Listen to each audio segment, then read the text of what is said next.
don't know. You want to move on to gas or pass? Sure. So, my gas or pass, if I can remember what it is speaking of Kempers.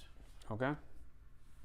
I've always looked at them, but I've never really taken them serious. Okay, the actual Kemper. Okay. An actual profiler head. Yep. I think there's some you can find that are $1,400, some that are $1,800, and I can't remember which is which, to be honest with you. Yeah. But you can get a Kemper, let's just say $1,800. Yep. And I honestly think it would be the best home studio, home amp there ever was, because you can model anything you wanted. Mm-hmm. You could plug in your pedals, have a totally unique sound from, minute to minute. And I think it would be absolutely fantastic.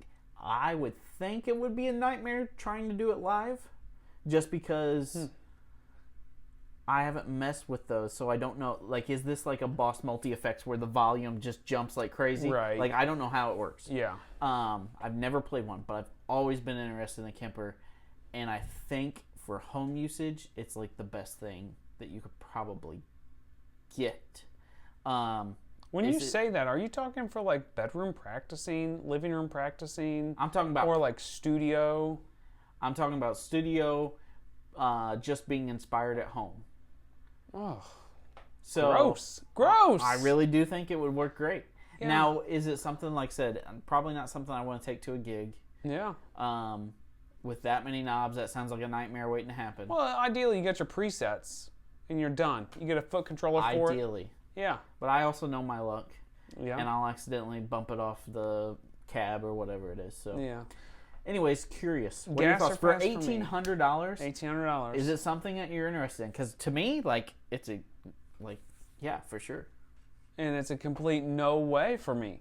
No way I'm interested in it. So my thing is with it, for at home, the last thing I want to worry about or want to do is plug in a digital Kemper. Like, I've got the ability at my house to be able to crank up this Marshall. I've got the ability to crank up a loud amp at my house. Right. I know I'm lucky there. I was about to say, because I don't have that luxury. Right, and people live in I've lived in apartment buildings where I can't crank up amps. We've all been there in those cases. But if I've got the ability to do it, why in the world would I ever move into something digital that's trying to mimic that?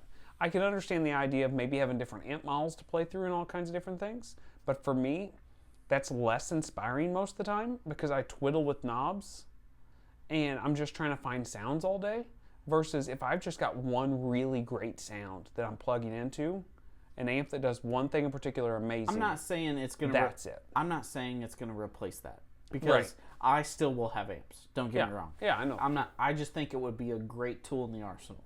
I think it'd be a great tool. I don't know. I would rather have another amp. Instead of having the option to click oh, here's a Dumble inspired it's thing. Not, here's though. It's just not. It's not. It's just not. But it would be, to me, in the moment when you're practicing, it would be super inspiring.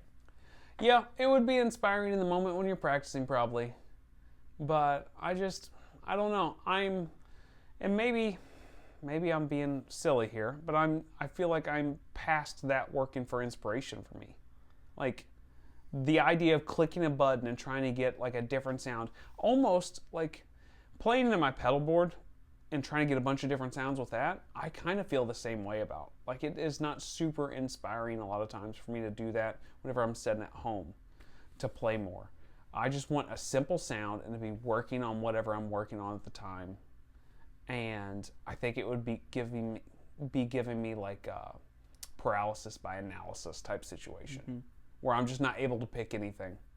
Taking it to a live gig, I've got no desire. Right. That's the sum of the problem. I could be totally wrong, but I think a huge problem with taking these modelers out to gigs these days and some of the guitar sounds not working out well, I think one of the biggest problems is people want to have a different amp and a completely different rig in their Profiler or their whatever it is, Quad Cortex or whatever, for every song. This song is a Marshall. This next song is two Vox AC30s in stereo. This next song is a Fender Twin super clean. This next song's...